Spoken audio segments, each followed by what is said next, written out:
Hola, ¿cómo estás? Bienvenido a esta clase de física. Continuamos desarrollando problemas tipo examen.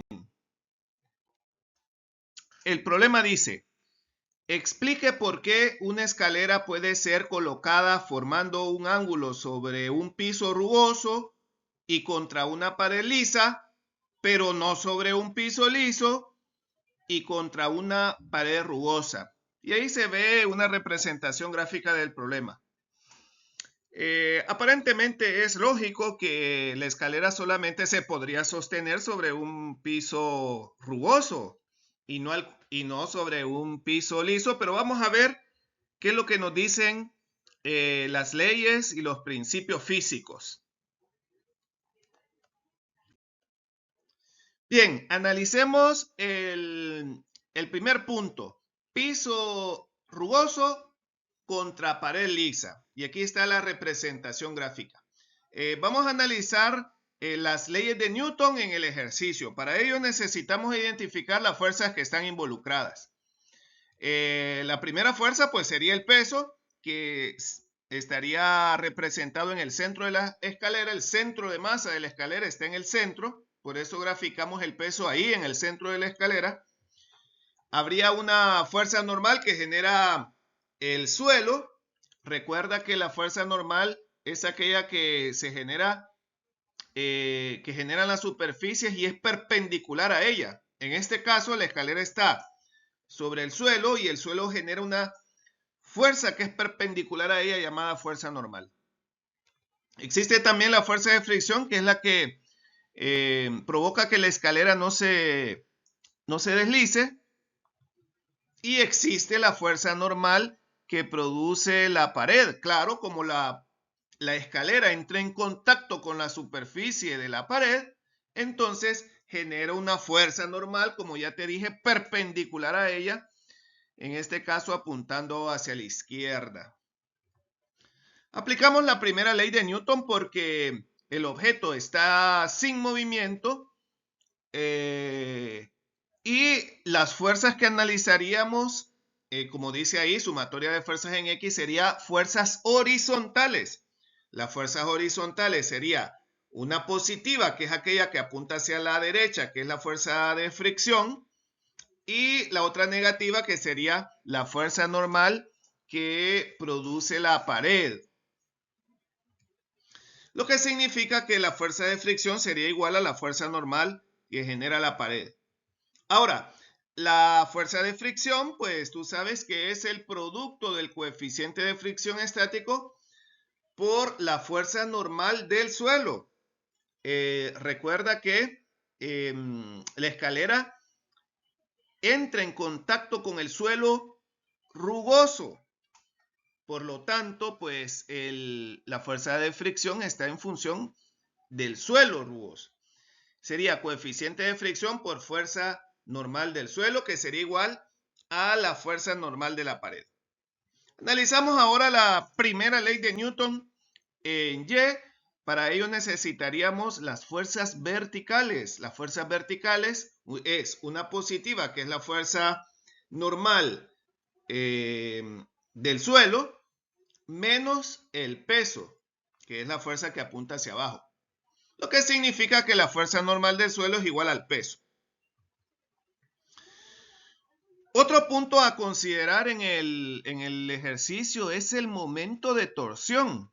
Claro, el momento de torsión es cero porque no se está moviendo la escalera. Y si habría un eje de rotación, esto tiene que quedar bien claro, el eje de rotación sería en el extremo de la escalera donde entra en contacto con el suelo. Ese sería el eje de rotación. Pero no se está moviendo la escalera, por lo tanto, el momento de torsión es cero. Recuerda que en el momento de torsión, las fuerzas que tienden a generar un movimiento antihorario es un momento de torsión positivo, que en este caso, pues, sería la fuerza normal de la pared. Y aquellas fuerzas que tienden a generar un momento de torsión negativo serían las que y se mueven en sentido horario, en este caso pues el peso. Ahora, ¿qué pasa con la fuerza normal del suelo y la fuerza de fricción? Bueno, pues estas fuerzas no generan momento de torsión porque salen directamente del eje de rotación. Cuando las fuerzas se dirigen al eje de rotación o salen del eje de rotación, no generan momento de torsión. Por lo tanto, las únicas fuerzas que generan momento de torsión es la normal de la pared y el peso. Muy bien, entonces identificamos entonces cuál es el momento de torsión que genera la fuerza normal, pues sería la normal por la longitud de la escalera, representada por la letra L, por el seno del ángulo. El momento de torsión pues se define como el producto de la fuerza por la longitud de la longitud desde el eje de rotación a la línea de acción que sea perpendicular. Por eso se utiliza seno del ángulo, porque estamos analizando la distancia, repito, del eje de rotación a la línea de acción de la fuerza. Es la fuerza normal de la pared por L seno del ángulo. Y el peso, como el centro de masa está en el centro de la escalera, pues se multiplicaría el peso por L medios por el coseno. Claro, la distancia que hay del eje de rotación a la línea de acción de la fuerza perpendicular a ella es L medios coseno del ángulo. Y eso sería igual a 0.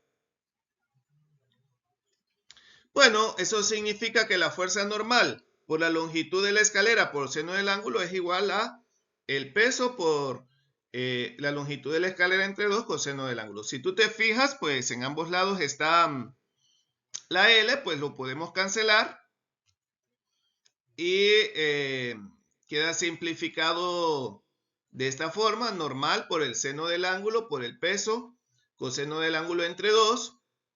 Pero si tú te fijas en las ecuaciones que calculamos anteriormente,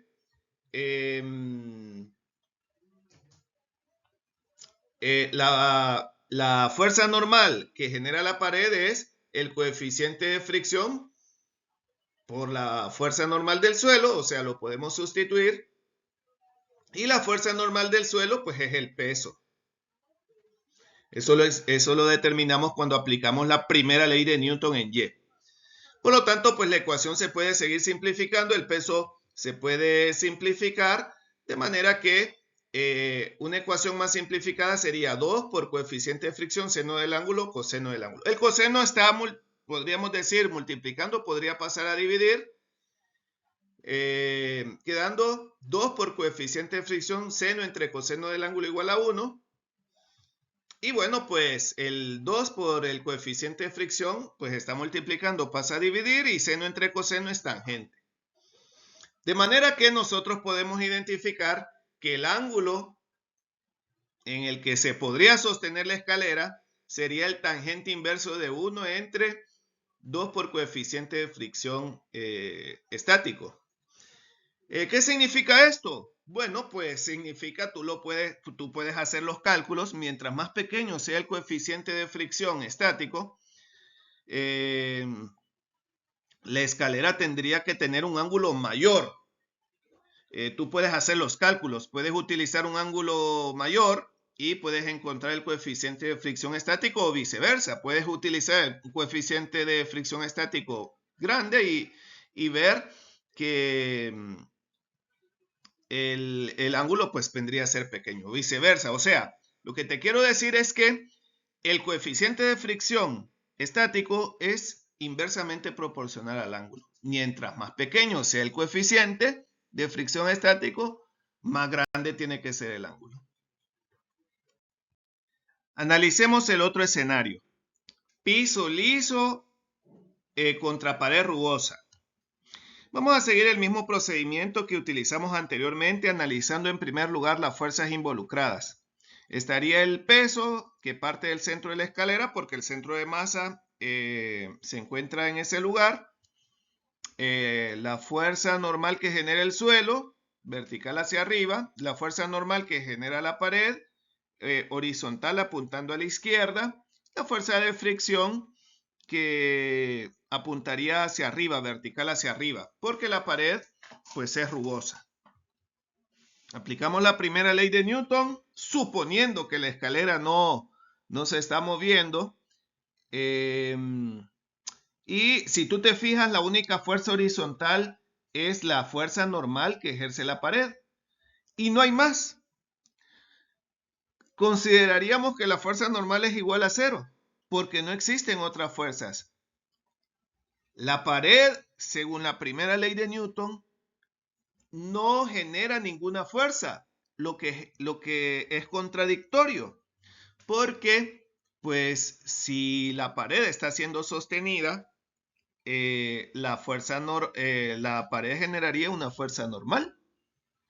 Evidentemente no pasa eso porque el suelo es liso, no está sosteniendo. La fuerza de fricción no logra sostener la escalera, por lo tanto, pues es lógico que no esté generando ninguna fuerza a la pared. Aplicamos la primera ley de Newton en Y, donde pues según el esquema que tenemos, pues estaría la fuerza de fricción apuntando hacia arriba, es una fuerza positiva, la fuerza normal del suelo también sería positiva apuntando hacia arriba, menos el peso. Pero la fuerza de fricción es el producto del coeficiente de fricción por normal, la normal de la pared, porque ahí es donde hay rugosidad y más la fuerza normal del suelo menos el peso. Pero la fuerza normal de la pared hemos dicho que es 0, por lo tanto lo podemos cancelar y la ecuación quedaría fuerza normal del suelo menos peso igual a 0, o sea, la normal que genera el suelo es igual al peso. Ahora, si quieres otra prueba más de que este escenario no es posible, analicemos el momento de torsión. Ya sabes que las fuerzas que tienden a generar un momento de torsión antihorario, pues es positivo, y las fuerzas que tienden a generar un momento de torsión horario es negativo. Pero dime tú, ¿dónde está el eje de rotación? Si el suelo es liso, podemos decir que se pierde el momento de torsión. Por lo tanto, pues, no existiría momento de torsión. Conclusión, el escenario correcto es suelo rugoso, pared lisa. Gracias por llegar a este punto. Nos vemos en la próxima.